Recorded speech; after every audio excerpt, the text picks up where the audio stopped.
Welcome. Welcome to Poetic People Fighting Racism, Double PFR. I'm your host, Anthony Cordova Tony C., the man about love.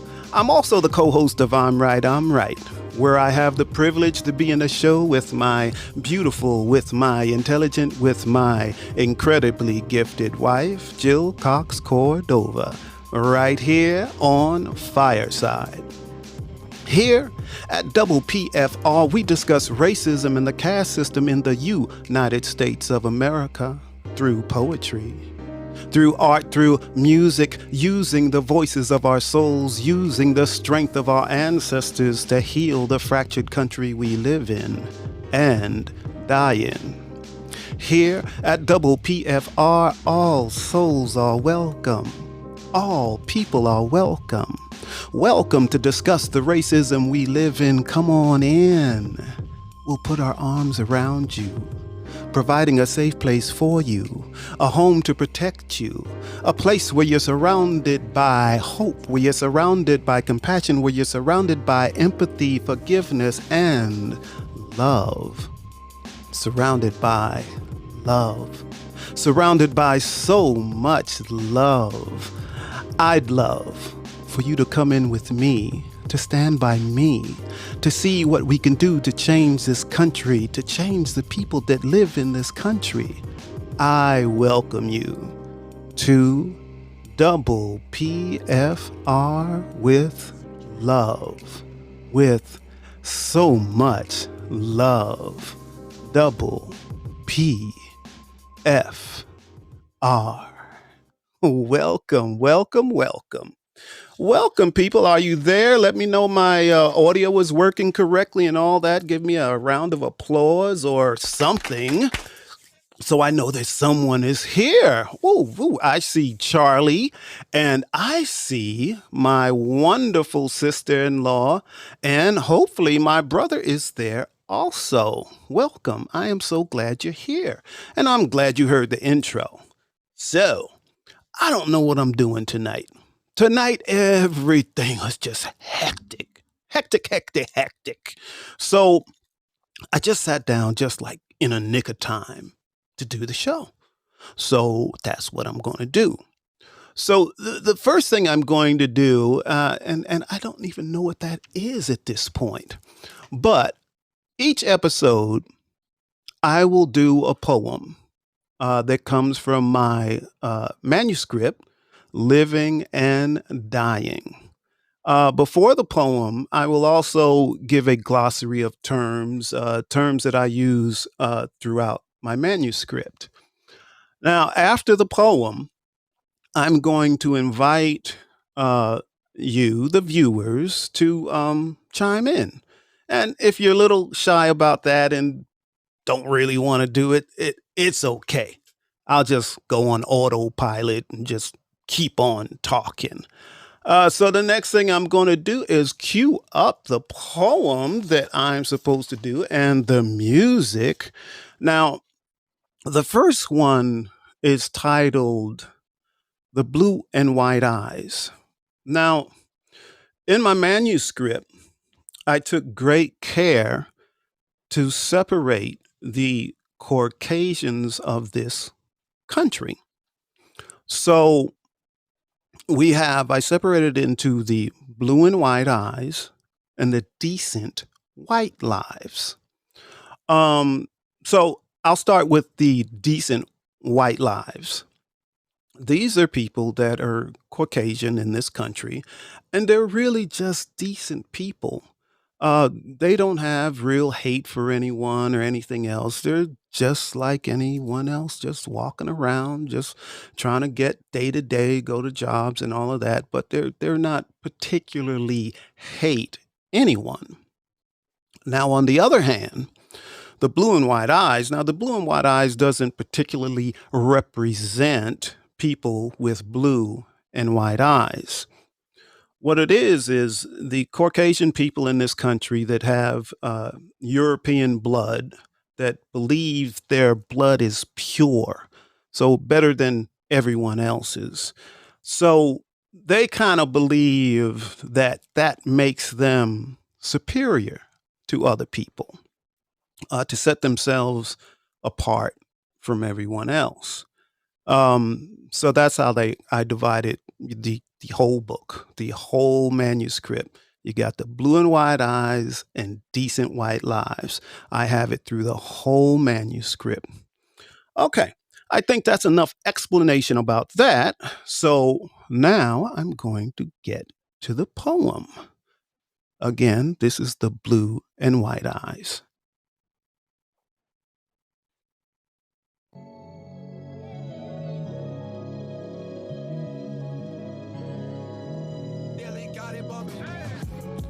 The blue and white eyes are some of the people with white skin, the people that believe their European blood is pure. Blue blood running through their veins, better and supreme than anyone with color in their skin.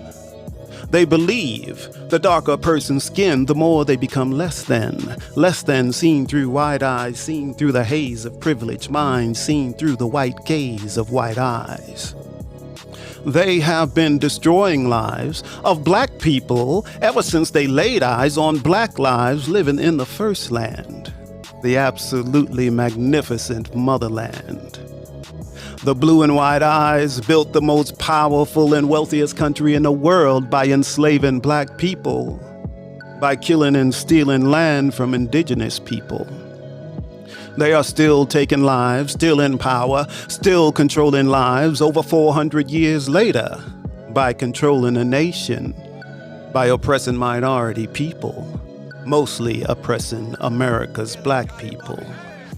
The blue and white eyes are the people that hold the wealth and the power of government and business in cities and towns, and especially in the U.S. federal government. They have the power to oppress black lives in a country built on lies. In the United States of America, they are still destroying more black lives and killing more black lives than any other minority group living in America. Black lives in America are just living, then just dying. From the blue and white eyes, oppression and lies. Through the view of the blue and white eyes, black lives in America count for nothing. Count for less than nothing.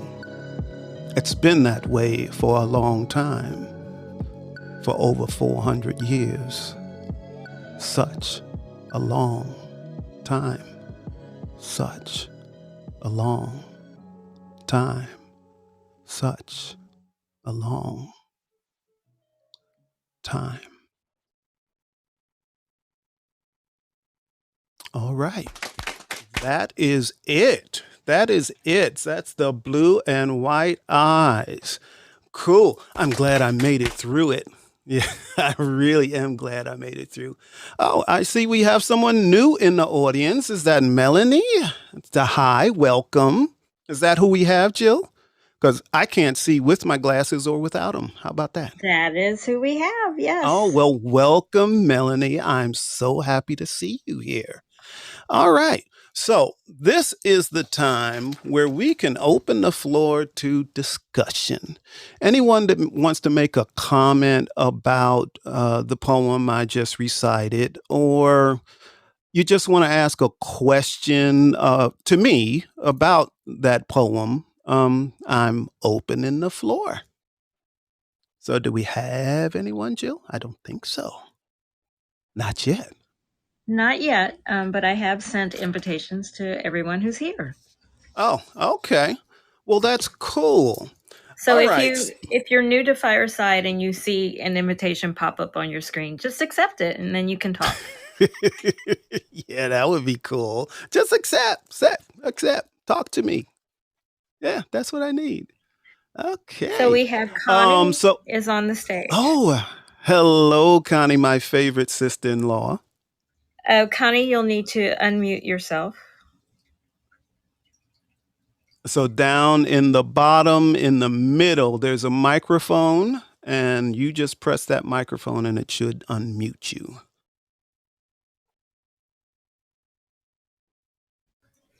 It's next to the And button that says react. If you just click on it, it'll turn your mic on.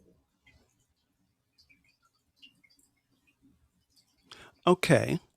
Well, in the meantime, once Connie finds the mic, the unmute button, I'll start talking.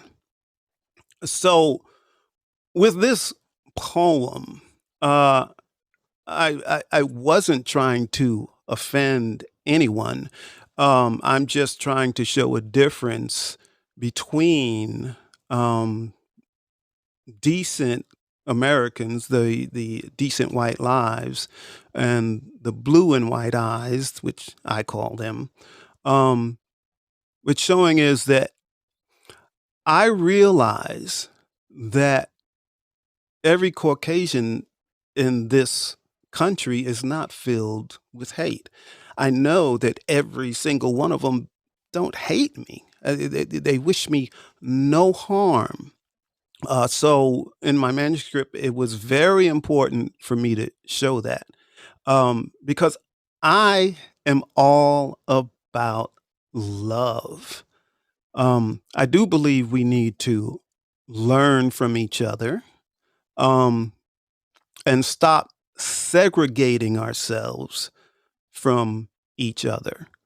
Now, the segregation has happened many ways in this country. Uh, some means weren't our choice. They developed what they call red lines. So they decided where the black people in this country could live. If you wanted to live somewhere else, you couldn't get a mortgage in that other area, or the real estate agents actually wouldn't even show you those neighborhoods. So you know that's one way that we've been segregated. Um, but other ways is that Caucasian people didn't know us. They've never lived with us. They've never been around us. Um, and they follow the stereotypes that they may see on television or that they may hear or even what was written in the history books. So they would segregate themselves from us. But we had it twofold because not only did the powers to be segregate us from the rest of the population, we even segregated ourselves. So, for instance, I will use myself. In the past, I would say things like when I was deciding where to live, I would say, I don't want to live anywhere where I'm not wanted. So I would make sure I found a black community to live in. I even grew up in a black community. So that's all I knew. Um, so when it was time for me to find a place to live, I wanted to live with my people, with more black people where I felt comfortable, where I didn't have to worry about my neighbors just hating me because of my skin color. So I also segregated myself from the rest of the population. And quite often, most of us do because of what we may face if we move to a neighborhood that is predominantly white. We don't know what backlash we're going to receive. So there's a thing my wife talks about, and me and other people, and it's about being a everyday activist. And what can you do as a everyday activist? So you may not be the person that goes out and protest and marches and all of that, but you can do other things. You like me. I write. I write about it. I write poems about it. But not only that, I was thinking of something smaller that I could do. Um, and now that I think of it, it really wasn't that small for me to do. But when it was time for me to move, I decided that I would seek out a white neighborhood. That's my part of activism. At least you're going to see me. You may not want me there, but you're going to see me. You're hopefully you're going to see that I'm not any different than you. I go to work every day. I pay my bills every day. I do everything that you do. This is what I do. I'm just an average American. So I did realize, especially the town I live in, that I would catch some flack. I would catch some racial something, whether it's dirty looks or whether it's, why don't you go back to where you came from? Where's that? Um, so, so I did move here and I did receive things. Uh, Actually, almost to this day, I still receive things from people in this neighborhood that I have probably lived here longer than them. And I would get the N word, or my wife Jill would get the N word. Just in the neighborhood I live in, just driving home. Um, but again, I'm not going anywhere. I'm staying here. And it's the same thing Black families have had to do for many, many, many years, is to be the first Black person in a neighborhood. Behind me, you can see a flag and it says Free-ish since 1865. Well, the reason we say free-ish is because we really are free-ish. We're not really free to move wherever we want because we have to be concerned about hatred, just hatred. When we apply for a job, we don't know whether we're not going to get hired because we're Black. And there's a lot of highly educated people in this country that don't get jobs because they're Black. Even today, you think maybe that happened in the past, but no, it really still does happen. As a Black person in America, we even have to be concerned about what functions we go to, what events we go to. There's an event going on in Georgia. It has to do with cars and everything, and it's up in the mountains. But it sounds like something that would be a lot of fun. Just a lot of fun. They have a lot of music, a lot of cars. All these special type of cars and all of that.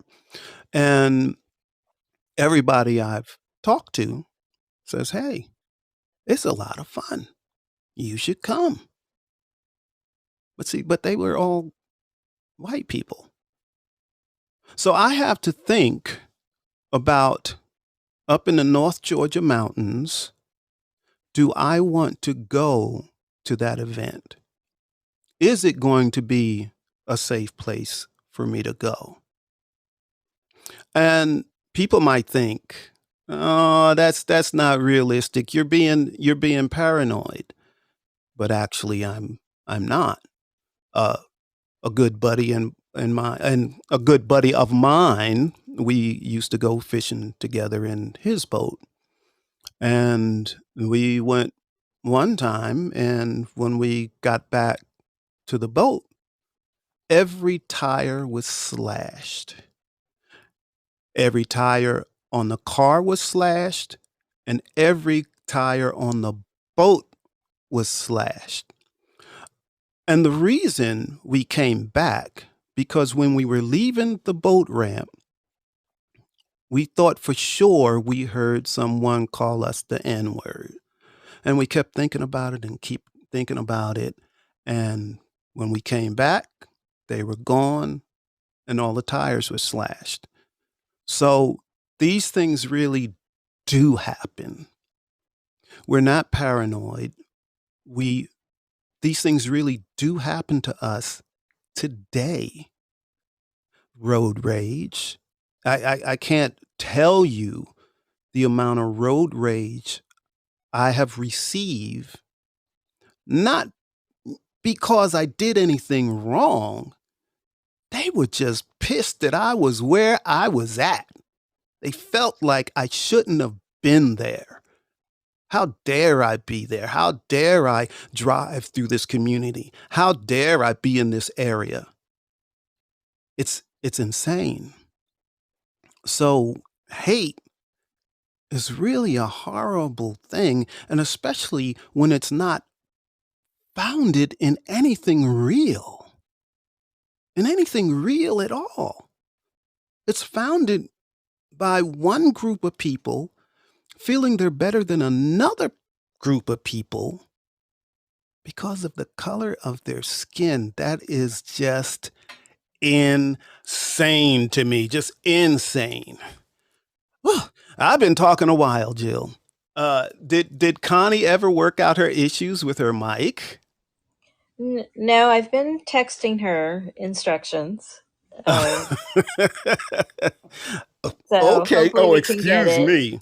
Oh, In the meantime, yes, I see Graciela in the audience. She is yeah. one of my favorite people. And Graciela was here in the first show, and she asked me if I would send a poem for her newsletter. And I She's on the haven't got stage it. with you. Graciela, there she Hello, is. Anthony. Hello, Hello, Jill. my Hello. friend. Good How are evening. you? I am doing so good. I feel bad that I forgot about your show, and I was like, what's going on Fireside tonight? Everything is so quiet, and then I see you, and I'm like, oh, darn it. Oh, but oh my gosh, you're so brilliant, and I agree 100%. And it's just, people are just, I just shake my head, right? It's Yes. just incredible, how things transpire, and it's also like I don't know, I don't want to be picky, but it's like the way I see it in my head is it's incredible how things transpire in parentheses in this country. Yes. Close Yes. Yes. I see parentheses. you say this country. Yes. Right. Yes. I understand. Now, Graciela, correct me if I'm wrong. You are from Puerto Rico? Is that I correct? am. Yes, born and raised. My whole family is still there. I didn't leave until I was 27, Okay. and I don't have a lot of family in the States. My older sister lives all the way in Maryland. I have Oh, some grandpa's cousins that are all the way in Connecticut whom I've never met. They just don't fly anywhere. They're super old, and we've okay. just, never got around to it. And in Florida, we have no family. Oh, I'm sorry to hear that. Oh, Well, no, that's that's awful. fine. Well, no, it's okay. No, there's lots of advantages to it. Like I have no one just coming into my home unannounced, like, hello, we're here. Oh, They're just that they're is, just one phone call away. So it's good that we have the blessing of technology for sure. And the last time I went to Puerto Rico was actually right before the pandemic. It was in 2020, uh-huh. and they were having some very uh what's the word, traumatic earthquakes. Correct. I got trapped in an airport with my 8-month-old by myself Oh, in wow. a 6.7 magnitude earthquake, and I haven't been back. There you go. Wow. So the Yeah, earthquake, did it the was something. earthquake happen while you was at the airport? The earthquake happened. It started exactly as my ticket was getting scanned for me to board the plane. Wow. So Yes, and you weren't able to take off then. we had to wait almost 3 hours. What was that? I don't know. We I waited heard so- almost 3 hours for everything to be. I don't even know how they let us up on the plane, and people left. People ran for their lives. The airport was closed because of damages after that. And it wasn't just that one earthquake. See, that's the thing.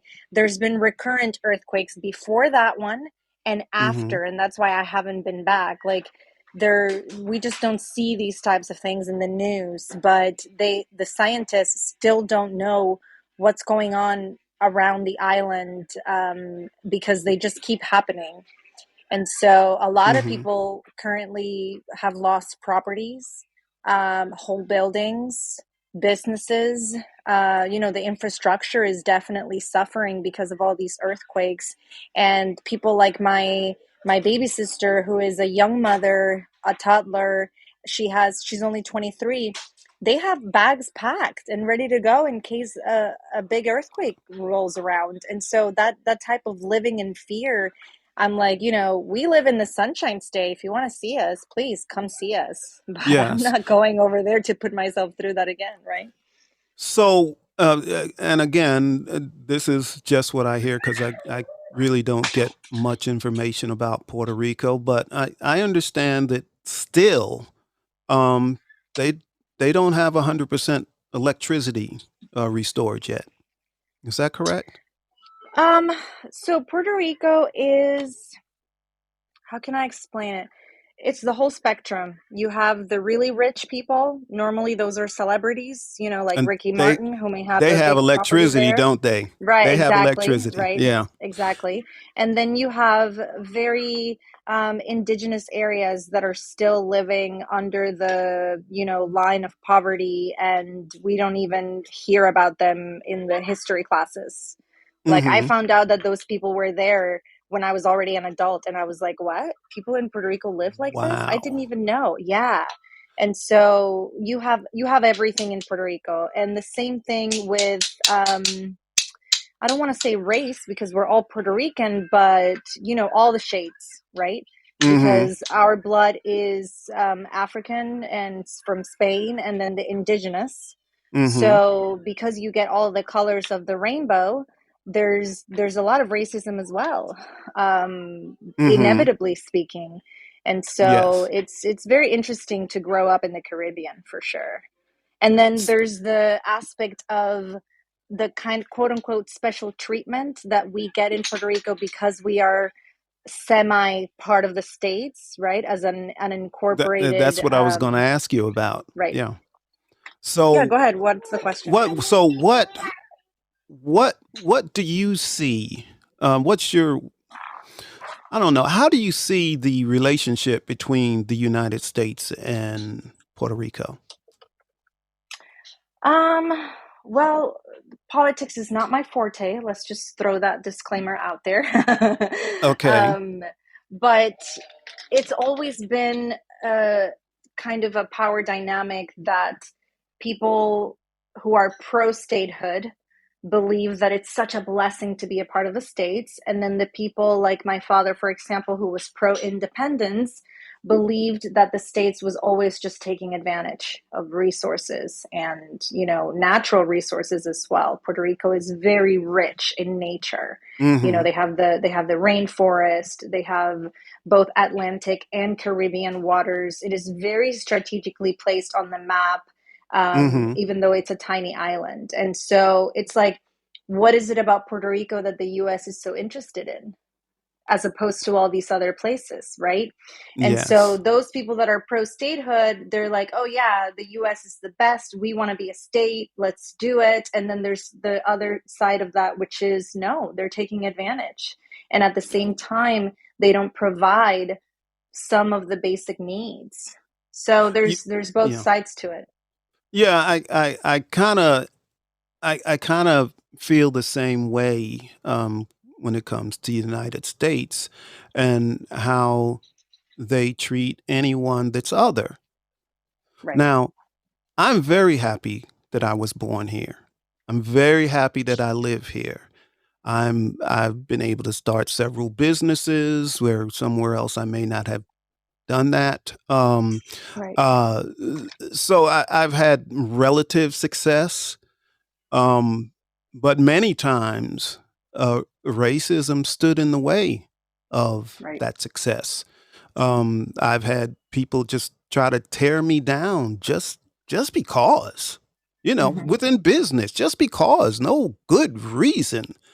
Right. Um, but I feel like United States relationships with Puerto Rico is kind of the same thing. Okay, we'll take care of you, but you know, Right. not like we take care of other people. You know what I mean? Right, right. Oh, Yeah. yeah, S- no, absolutely. And, politically speaking, we don't get to vote for a president. We basically just have correct. someone in the Senate holding space and maybe raising their hand or whatever. So it's a very interesting power dynamic. But like you said, so I feel extremely grateful to have been born in Puerto Rico because I fell in love with the English language when I was 6, committed Hmm. myself to learning it when I was 9, and it is a blessing that because we are quote unquote a part of the states, English is part of the curriculum from pre-K to senior year. It Hmm. is not an elective. It Right. is part of your curriculum. So everybody has access to this language and to being bilingual. It is a fair option for all. Now, does everyone learn it? No, not everyone learns it, right? Hmm. There's people who believe that learning it is treason or that learning it is a waste of your time. So, there's a Hmm. lot of culture there, right? But I think I made the most of it, and I majored in English as well, so there's a whole history about language in my whole life. But it's beautiful. The culture is extremely rich, obviously, because we have all these three cultures intertwined into one, right? One beautiful Hmm. braid of customs. But no, I get it. I absolutely get it. And it's so funny because you're in the Caribbean and everybody should just be chill. But racism is still a thing. I would Yes. go to the beach and tan, and you know how some people tan red and Hmm. some people tan like cinnamon, right? And Right. that's how I tan. And so I'm talking going to school with a heavy tan and being made fun of and being Everything called things. changed. Yeah, Everything exactly. changed. Oh Yes. yeah, and it's like, "Oh my gosh, this is so ridiculous." So there's a lot there for sure. And it's everywhere. It is everywhere. It is terrible thing, and we need to do better by our children and just teach them better for sure. Yeah. Well, let me tell you what I discovered about people. I have traveled, I was truck driver for many years. I'm just doing it now to make a buck, my day job. But for many years, I was owner operator, and I've driven all over this country and Canada many times, many times, more than I can even remember. But what I noticed was whatever part of the country you're in, whoever is the largest minority, that's the one they hate. Doesn't matter. So if you go out west where there's more Native Americans and there are no black people or Spanish people, they hate the Native Americans. It's just insane. If you go down to Texas, you go to Texas, and in Texas, there's a heavy um, Mexican population, but there are also many citizens that are Mexican, but they're United States citizens, and everybody hates the Mexicans that are coming across the border trying to save their lives and their family lives. So wherever you go in Florida, you live in Florida. I love Florida. Okay. But people in Florida, if you talk to someone in North Florida and you talk about Miami, what do they say? Oh, that's not part of the United States. All of those Cubans are down there. All those That's right. Cubans. But check this out. When I would do a lot of business in Miami, and I am part Cuban, I don't speak Spanish because my father didn't speak Spanish. Okay. He was born here, but he didn't. Anyway, that's a long story. Why I didn't grow up speaking Spanish, but I don't speak Spanish. But when I'm in Miami, um, they just hate me.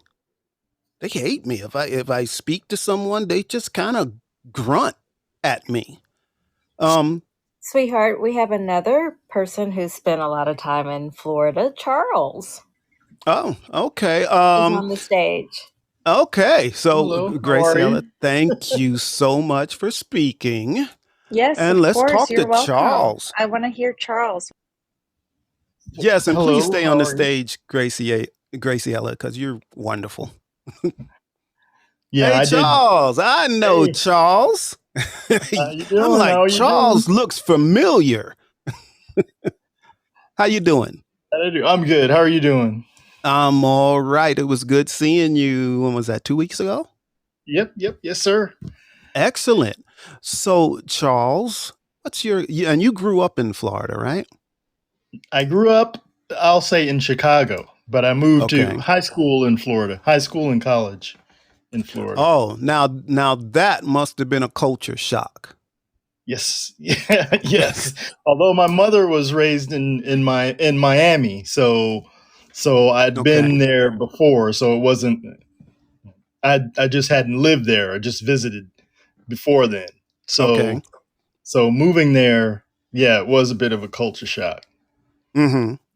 Yeah. What are some of the biggest differences you saw between living in Chicago and living in Miami? Well, Chicago had its own ethnic communities, and they were strong ethnic communities, but there was also sort of a coming together. Even though I understood that there was a political dynamic, especially when it came to politics, and Mm-hmm. and the mayor's race, especially because that would have been the thing that got the biggest headlines. But every other alderman and every other political race down the board, there was always this sort of struggle between everyone to get those positions. But Okay. there was a strength in each community that you could go and participate in each of those communities. But when I moved to Florida, they were there, but as because of the geographical situation, everything spread out a lot more. People are more segregated, Mm-hmm. and less they come together. Less they're less likely to come together. And that really in Florida was the first time that I'd really experienced any kind of racism directly towards me. And what town was that? Miami, or were you just That outside would have of been Miami? St. Petersburg. That Oh, was in okay. St. Petersburg, Tampa, St. Okay. Petersburg. Yeah. Yes, I know that area well, very well, and around there, you don't need to hang out in communities that were too close to the shore, if you know what I mean. If if it was an affluent neighborhood, um, Mhm. we didn't need to be around there that much, especially at night. Maybe during the day when they're thinking we work there, but at night, you just wasn't supposed to be there. You'll get pulled over. Let's put it that way, and questioned. You may not get put in jail or anything else, but you'll get pulled over and questioned I in had certain the communities. I had the advantage that my dad was the warden for Pinellas County, so Oh, I didn't have. everybody knew who you were. I didn't have. They said, "Oh, don't mess with him. That's that's such and such Right. boy." So right, my name. So we he's senior and I'm junior. So that's Right. why I didn't get too much of that from law enforcement. Oh, well, that's good. That's a good thing. Yeah, that is a real good thing. I grew up in Long Island, New York, and I had two men that were partly my mentors, one more than the other, but both of them were police officers. One lived right across the street from me, and one lived down the street from me, and I was best friends with his sons. So they taught me a lot about how things really work where we lived and actually throughout the country. What to watch out for, what to do, what not to do, which are things that a lot of people my age didn't know and didn't understand. As a result, I think I've never been arrested. But I have many of my friends that have been arrested many times. And most of the time they hadn't really done anything to be arrested for. Right. So I'm happy that they were my mentors, but I also saw the police force, which was during that time was probably 98% white. I saw them tear down one of the men that was my mentor, just because they thought he was being a little too successful, and they didn't like it. And it's just awful that we should have to experience these things when we're just trying to live our life just like everyone else. Yep. It's like we're not supposed to succeed. We're not supposed to succeed. And I just want some of the viewers to think about this, especially if it's in the replay you're watching this. You're just trying to live your best life, take care of your family, pay your bills, and then from nowhere, somebody will just come and destroy you. And quite often they're successful doing that. So those are the things I'm not very happy about living in this country. There's something I say that actually it's a line from one of my poems, and it goes, "I love this country. I'm its battered child. This country has been pulling me up and beating me down from my birth to my death. Look how it protects me while it chains me to its past." And that is truly how I feel here, because this country will give me opportunities that I may not be able to get anywhere else. But then at the same time, they'll just beat me up like a battered child, and they keep me chained to the mentality of being a slave. One time my people were slaves, and it's like they keep that in their mind. So, we let you do this, we let you get a house, and we let you buy a car. But don't try to go too far. Don't try to do too well, because somebody's going to try to pull you down. So Charles, have you ever had that experience? No, not me. No, I haven't. I haven't That's had good. I'm so happy that. that you have never had to experience that. Me, no. I'm wondering if, let's see, who do we have in the audience? I wonder if anyone else in this audience has had that experience here in the United States. So that's probably somebody that was born here. There's two Charleses here. I don't know if the other Charles wants to speak, um, but if he'd like to and tell maybe an experience and his experience, because he's quite a bit younger than I. He's about half my age. And I'm wondering what type of experience he has in the United States, um, being someone that's about 30 years old. So, Charlie, are you ever able to speak tonight? Probably not, because Charlie's not afraid of speaking.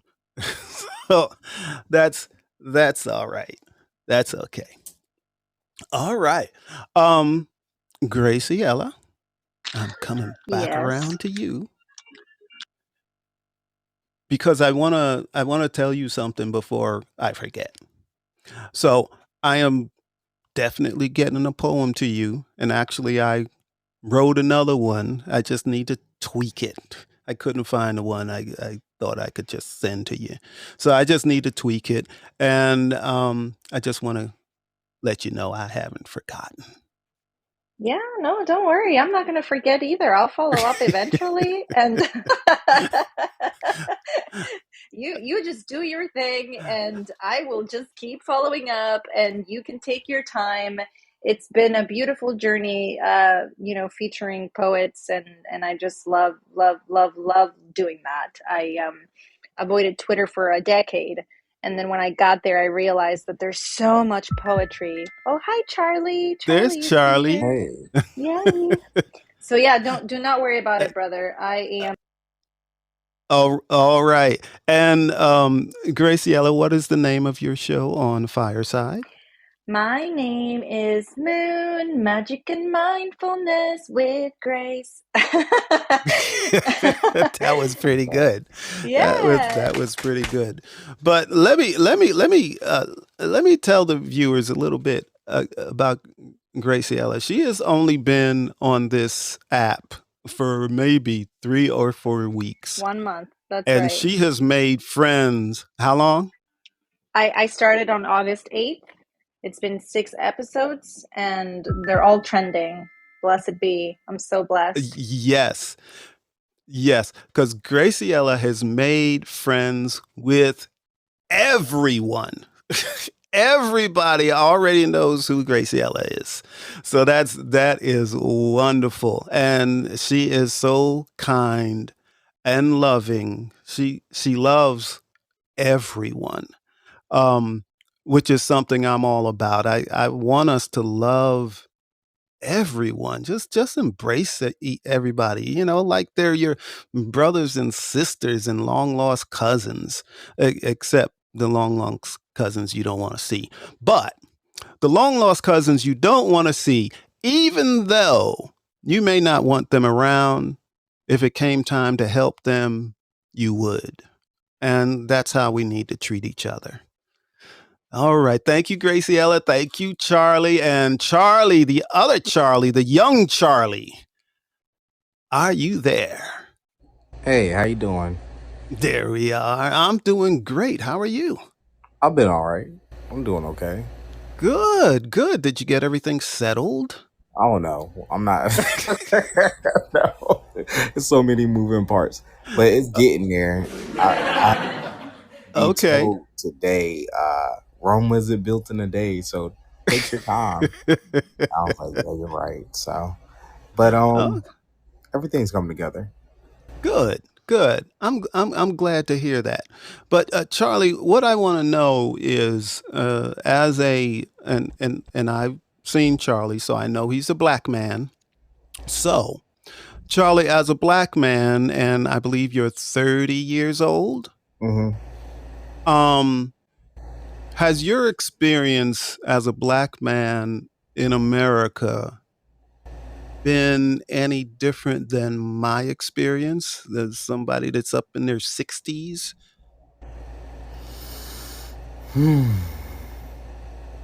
That's a good question.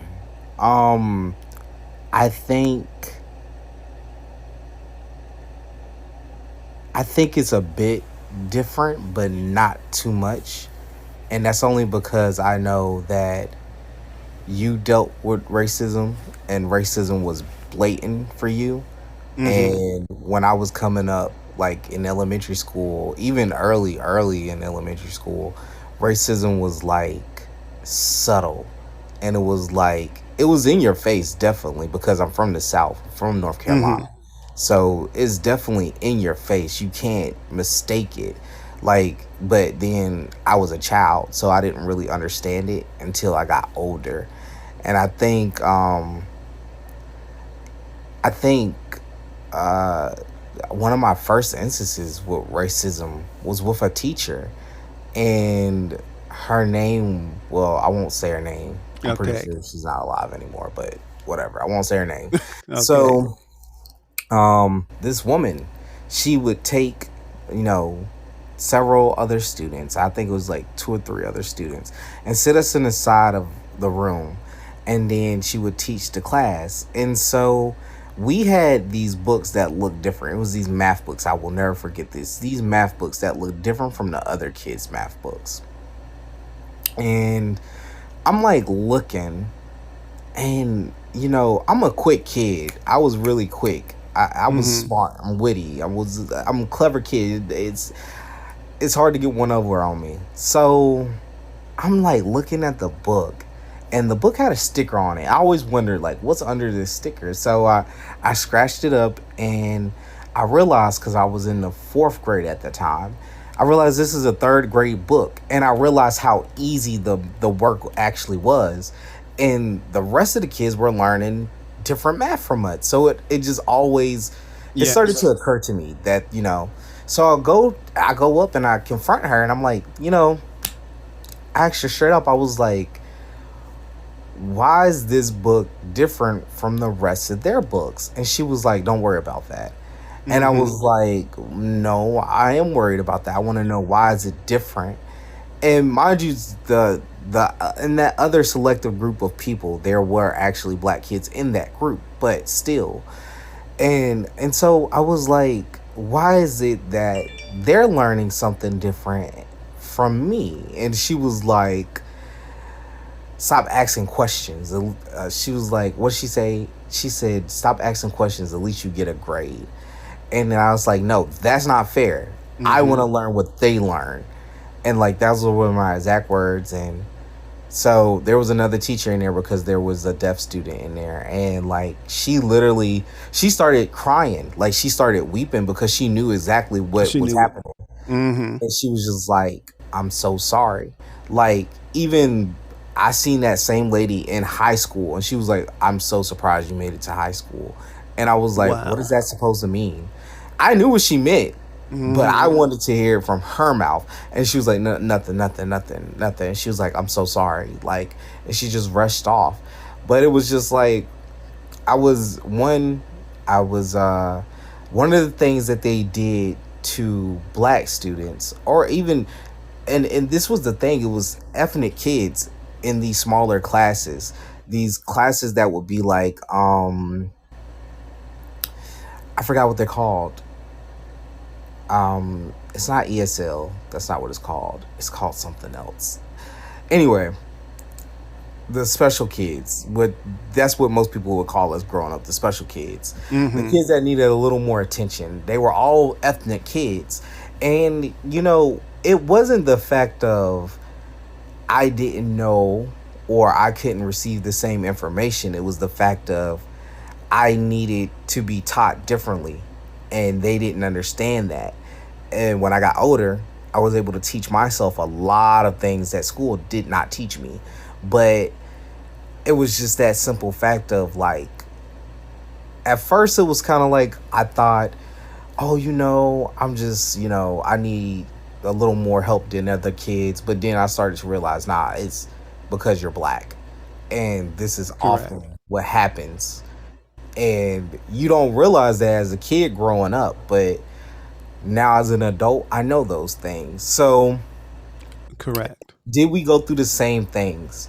I feel like, yes, we had the same struggles, but they learned how to hide it. They learned how to put words over it. They learned how to make it more susceptible and more accepting. And so it's more and that's the more devious side of it. That's what makes it even more evil, because it's not the fact of like I can do it straight to your face. And I guess that's just like it's in my character, who I am. Like, if I don't like you, I'll tell you straight to your face I don't like you. I don't have a Hmm. problem saying that, but I get along with everybody. So for me not to like you, it says a lot. But Correct. the way I always felt like is like I've definitely met some racist kids, and I've definitely met some racist people, and I was always like, bro, just say it to my face. Like, say it to Hmm. my face. Don't say it behind my back. Say it to my face.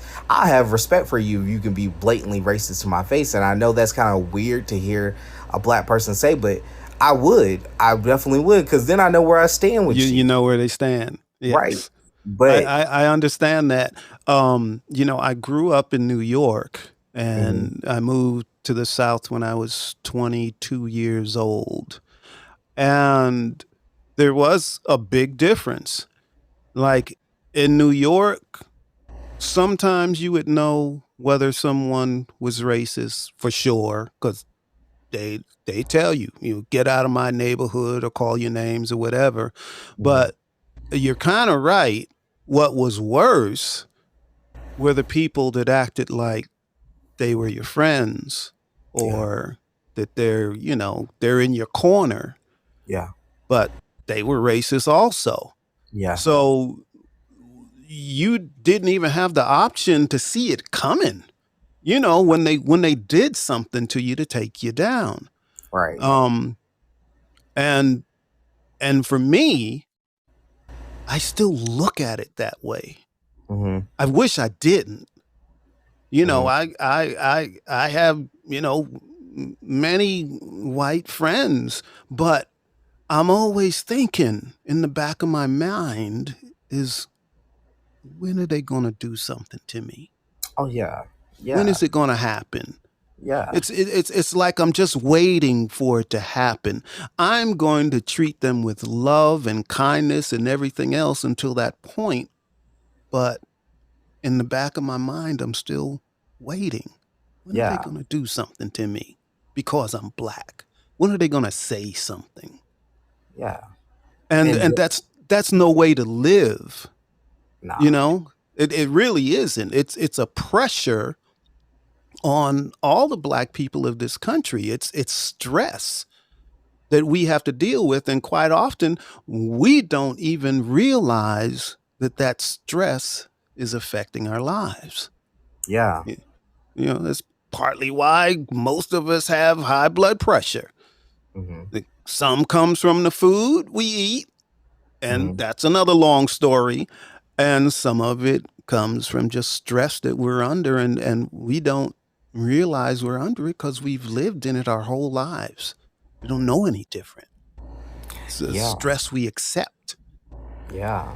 And like systemic racism and oppression, systematic oppression, it's just like it does so much more than what people realize. And now that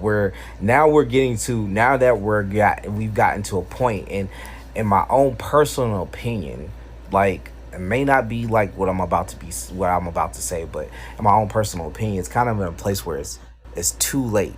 We're in a place where it's too late, because now that we're aware of it, and now that the world's aware of it, it's like, how did you not know? How did you overlook? And now that we're here, and we all know and we all see, and nobody can hide from it anymore, it's kind of in a place where it's too late, because it's done so much damage. It's going to take decades, it'll take generations to break what has been given to us. All these different wounds, and all these different stigmas, and all these different um just, and also at the same time, generational curses, generational habits, like all these different things that's integrated into us as black people, part just black people alone. Not to put everybody else in the conversation, because everybody else in a way has suffered, but not as deeply as black people have, where it's been to the point where they cut us off from our identity, and even had entire books written on how to break us as people, and keep it that way for centuries. So now Correct. that we're aware of it, and now that the world's aware of it, it's kind of in a place where it's too late. The damage is done, and now that we're aware of it, it's like, you heard my story the other day about my father. Like that, Yes. that's real. Like it's not Hmm. just young black men and women that suffer from it right now. It's literally our elders who don't even know what these words mean, that don't know what it means to be schizophrenic, that don't know what it means to be bipolar, that doesn't know what it means to have PTSD, that doesn't know what it means to be a borderline. They don't know those words. They've lived their whole entire lives That's with right. that, crippled, and not know what it was. And like my dad learned so much through me. So it's just the fact of like, that's heartbreaking. Like when Hmm. it really dawned on me, I was like, damn, like he doesn't get it. He doesn't know. And then for me to be like a spiritual person and have all this spiritual power, it takes on a whole different effect. So, it's a lot. It's a lot where other ethnic groups that are descents from Africa have always been in tune with their power and always known their identity. We've kind of we've lost it, and we've been oppressed to the point where we had to keep it a secret. And even when in our communities, even when we tried to show that power to our people, they were afraid of it because it's been demonized within media. So to step outside of that realm, but just wanted to throw that point out there. But to drive home what you're saying, yeah, like, did Okay. I go Well, through the same things that you went through? I did, but it yep. was in a whole I say different way. yes, you did. Yeah, it was in a whole Yes, you different. did. Uh, So 30 years apart, and you've gone through the same things. Well, part of my show, and I know we're long, we're into an hour already, oh my bad. but part of my show, I created it to bring attention to racism and the caste system. Now, people don't know or don't believe that we're living in a caste system in the United States. Everybody thinks of India being in a caste system, the most famous caste system in history. But actually, and this what I've learned, that we actually are in a caste system. So we're fighting racism, but the racism is driven by the caste system. Now, with the caste system, African Americans, former slaves, or our ancestors were former slaves here, are on the bottom of the list, period. We're on the bottom. So just by our color alone, people see us as less than, period. Oh yeah. Period. Doesn't matter how much education we have. If you have some color in your skin, you're on the bottom. I mean, you can see that.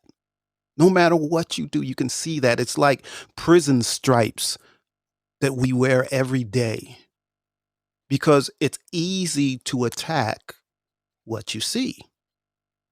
Now, if I had white skin and my ancestors were former slaves, they would never know, and I would be treated like everyone else.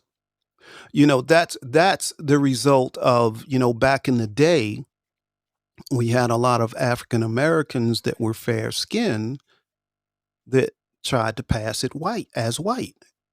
And many did. And some were even successful of changing their race and changing their children's race because of the color of their skin. So no longer were they on the bottom of the caste. So in this country, no matter what, the blacks are always on the bottom. And then, it's the Mexicans, all of our Mexican friends that are coming from Mexico and other countries that are of brown skin, they're like right after us. But what do they do with them? They say, "We don't want you here." But then everybody puts them to work illegally and takes advantage of them. Um, just the same way they took advantage of us as slaves, only they get paid a little bit. But if you look at every race, every color in this country, we're always on the bottom. We're always fighting. But then they'll go out and they kill Asian people because they were having a bad day. And the police look at it like, oh, well, that's not such a big deal. Because they don't care. Because Asian people in this country are also in the caste system. They're not on the bottom with us, but they're still there. So what I'm saying is where we are fighting racism, but we need to remember the caste system. So we need to learn how to think and how we are going to fight this system that we're under. We have Isabel Wilkinson. She wrote the Caste Book of America. I think everybody should read that book, and you learn a lot. I've read it, and it was just so eye-opening because I'm like, how are we ever going to win fighting against racism? But it's the caste system that's the driving force behind racism. So we need to learn how to fight the caste system. Now, what was that? What was that radio talk show host? I don't even want to remember his name. But Jill, what was his name? My producer. You know who I'm talking about. I actually don't know who you're talking about. You know everything I'm talking about. Rush Limbaugh. That's his name. So the Caste Book was written, and he brought this up in his show when he was still alive. And he said that Caste Book, there's no such thing. The whole book is a lie. Okay? Isabel Wilkinson spent 10 years of research, and she is highly, highly, highly educated. She spent 10 years of researching all of this, and has proven it over and over and over again. But a voice like Rush Limbaugh can kind of just shut it down. It doesn't exist. And anybody you speak to, especially in the government, is going to say the same thing. It doesn't exist. There's no such thing here. But if you take the time to look, and you can figure out where you fit within that system. So it does exist. That's why other immigrants, Italian immigrants, when they came here, they were close to the bottom of the caste system also. But they was able to pull themselves up by becoming police officers or, being in organized crimes. That's how they pulled themselves up. So every time a different race comes here, people from other countries are able to see the caste system here very easily. And they know, I don't want to be on the bottom no matter what they do. I want to make sure I'm not on the bottom. So they fit into it fine because they know what it is. They see what it is, and they keep it quiet also. But us that were born here and grew up in it, we don't know. We don't know, but we need to know. So I've written many poems about it, and later on in the series, we'll get to some of those. So I do want to thank everybody for coming because I know it's getting late, and I don't want to keep everybody here all night. Is there anything you want me to do, Jill? Yes, I would like you to tell everyone your call to action. Oh, thank you. I do have a call to action, and I wrote it on that other page. But yes, what I want the audience to do. Oh, and we didn't touch on the last week call of action, but there are not many people here from the audience last week. But last week, the call to action, I did a poem about family trees, and it discussed the hanging of African Americans in this country. And I wanted the audience to go out and just look at trees and try to remember and look at that tree and see whether maybe that's the type of tree their ancestors were hung from, the innocent ancestors, just out of hatred. So this week, the poem was The Blue and White Eyes, and how it affects us in this country and the Native Americans in this country. So I want you to go out this week and take a look, examine things a lot closer. To see if you can identify what I call the blue and white eyes in this country. See if you can identify them. Don't approach them or anything else.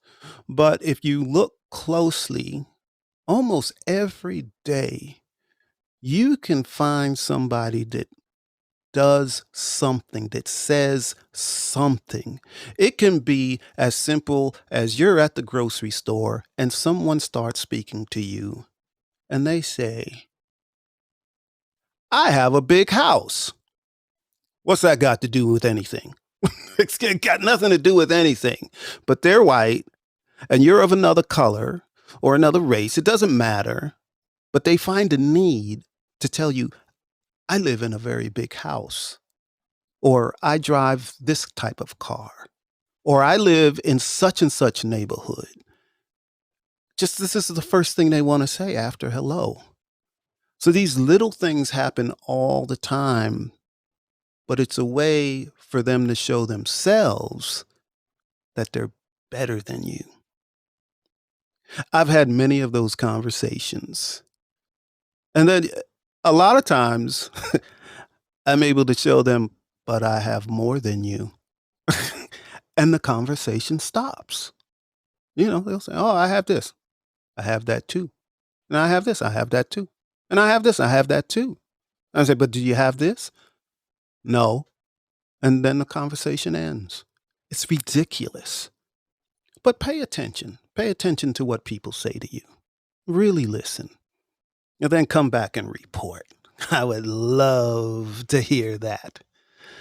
So, again, I thank everyone for being here. The next show is going to be on September 16th at 9 p.m. Please, please, please, September 17th. please tell your friends and your family and everyone else. So, again, I'm thanking all of you in the audience. I also want to thank the creators of the music that I use. One is called Choral. This one right here is called Choral, and it was created by 29 Beats. And then the one I did with my Blue and White Eyes poem, it was called Most High, and it's made by Dilly Got It Bumpin'. I like that music. That's all right. So, and I also want to thank my producer, because Jill keeps me straight. Everybody knows that. Jill keeps me straight. If it wasn't for her, I'd be lost. Again, everybody in the audience, I love you all. Recommend this to your friends, the ones you like, and to the ones you don't like. They would love it. So, I love you all. I really do love every one of you.